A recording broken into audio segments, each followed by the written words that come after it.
Assalamualaikum warahmatullahi wabarakatuh. Perkenalkan, nama saya Yusuf Faria dengan NIM 14245582 dari kelas CKM semester 1. Program Studi Kesehatan Masyarakat, Konsentrasi Promosi Kesehatan. Mahasiswa Stikes Surya Global Yogyakarta. Tujuan saya membuat video ini untuk memenuhi tugas praktikum dasar kesehatan reproduksi, yaitu mengenai oogenesis, spermatogenesis, sperma, ovum, dan fertilisasi. Selamat menonton. Pertama, saya akan menjelaskan mengenai oogenesis, proses pembentukan sel telur atau ovum pada ovarium perempuan melalui serangkaian tahapan kompleks. Salah satunya ada ooginium, sel germinal yang belum diferensiasi yang menghasilkan oosit ooginium bertambah besar dan membentuk oosit primer secara mitosis untuk menghasilkan oosit primer. Oosit primer akan membelah menjadi oosit sekunder haploid lalu menjadi badan polar.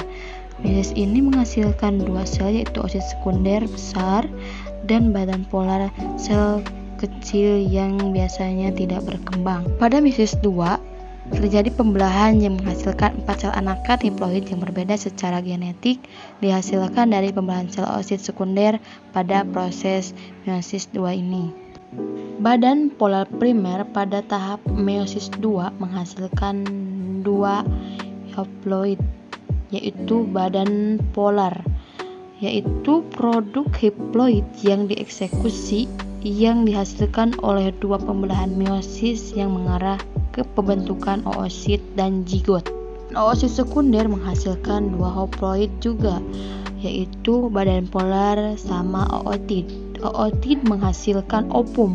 Ovum adalah hasil akhir dari oogenesis. Selanjutnya saya akan menjelaskan mengenai tahap spermatogenesis, yaitu proses pembentukan dan pematangan sel sperma pada laki-laki yang berlangsung di tubuh seminiferus dalam testis. Tahap yang pertama ada spermatogenesis. Dari spermatogenesis atau sel induk sperma, sel akan berubah menjadi spermatosit primer secara mitosis. Lalu, spermatosit primer ini memiliki kromosom diploid atau 2N dan akan memasuki tahap meiosis untuk menghasilkan sperma dengan jumlah kromosom yang berkurang. Setelah itu, spermatosit primer membelah secara meiosis menjadi spermatosit sekunder yang berukuran sama. Pada tahap meiosis kedua, sekunder membelah diri lagi menjadi 4 spermatid dengan bentuk dan ukuran yang sama. Spermatid merupakan hasil pembelahan sel tahap akhir sebelum berubah menjadi spermatozoa. Dalam tahap ini, spermatid memanjang, tumbuh ekor, dan mengalami perubahan struktural menjadi sperma yang matang, yaitu spermatozoa. Spermatozoa adalah hasil akhir dari spermatogenesis. Lalu saya akan menjelaskan mengenai sperma. Sperma bentuknya kurang lebih seperti brudru ya. Ada beberapa bagian dari sperma. Yang pertama ada bagian kepala, yaitu mengandung kromatin yang merupakan bahan DNA yang membunuh kromosom. Selanjutnya ada bagian tengah, yaitu sebagai penghubung kedua ujung sel sperma dan menyediakan energi sehingga sel sperma dapat bergerak. Lalu ada ekor sebagai pembuat gerakan. Ekor ini akan mendorong sperma ke depan menuju sel telur untuk proses pembuahan. Selanjutnya, di bagian dalam sperma ada beberapa bagian, diantaranya ada akrosom, yaitu memfasilitasi fertilisasi dengan membantu sperma menembus lapisan luar sel telur hingga memungkinkan terjadinya pembuahan.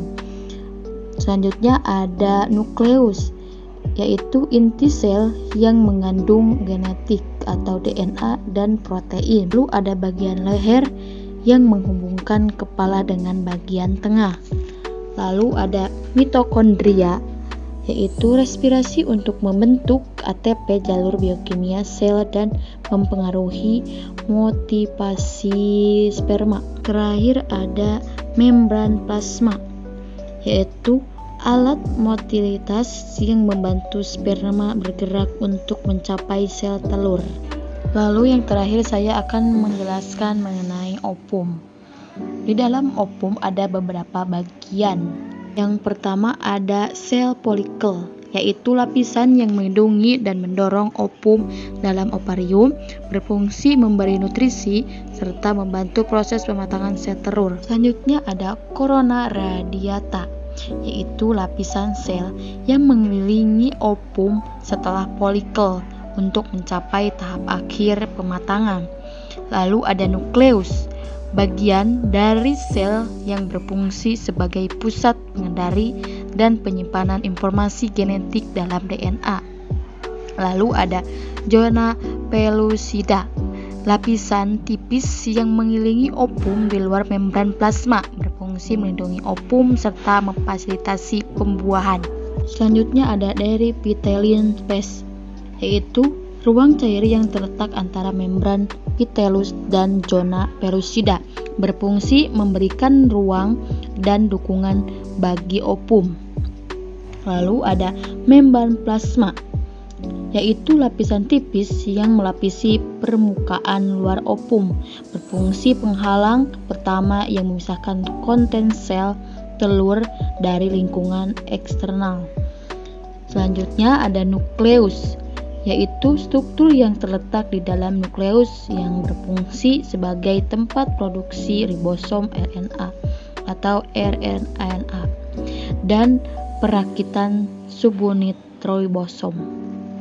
Yang terakhir ada sitoplasma, yaitu cairan kental yang mengisi bagian dalam sel di luar inti sel atau nukleus. Selanjutnya saya akan menjelaskan mengenai sitoplasma ovum, yaitu proses terjadinya sperma menuju sel telur.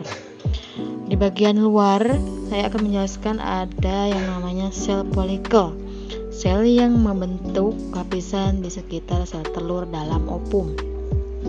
Lalu di bagian dalamnya diantaranya ada enzim dalam mikrosom, yaitu sel yang terbentuk ketika sel dihancurkan dan organel-organel tertentu dipisahkan.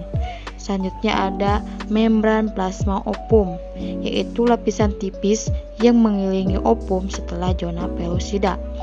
Selanjutnya ada zona pellucida, yaitu lapisan glikoprotein yang mengelilingi sel telur pada mamalia. Yang selanjutnya ada badan basal sperma, yaitu struktur yang berada pada bagian awal ekor sperma.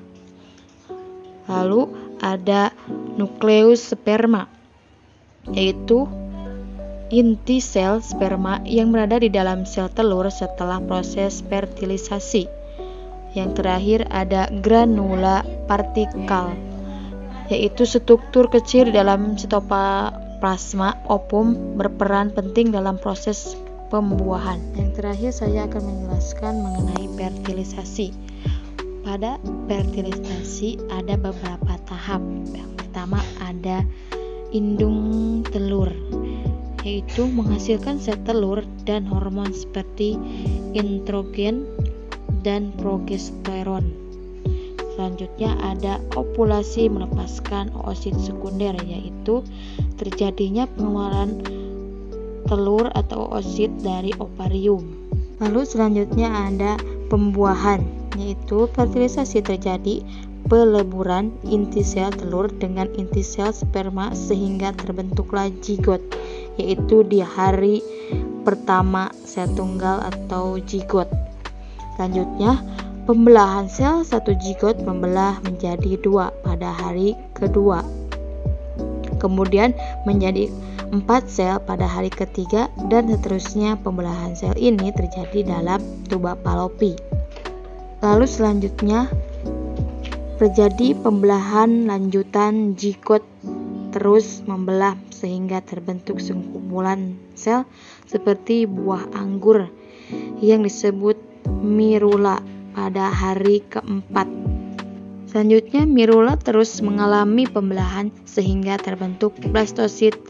Selanjutnya menempel ke dalam endometrium yang disebut proses implantasi pada hari kelima, yaitu blastoskista awal.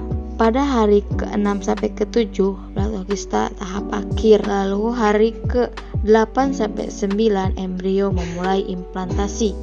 Selanjutnya ada rahim, yaitu tempat berkembangnya janin setelah fertilisasi. Yang terakhir ada lapisan dalam rahim, yaitu lapisan yang melapisi dinding rahim menjadi tempat implantasi embrio setelah pembuahan. Embrio adalah tahap awal perkembangan setelah sel telur diperoleh oleh sperma.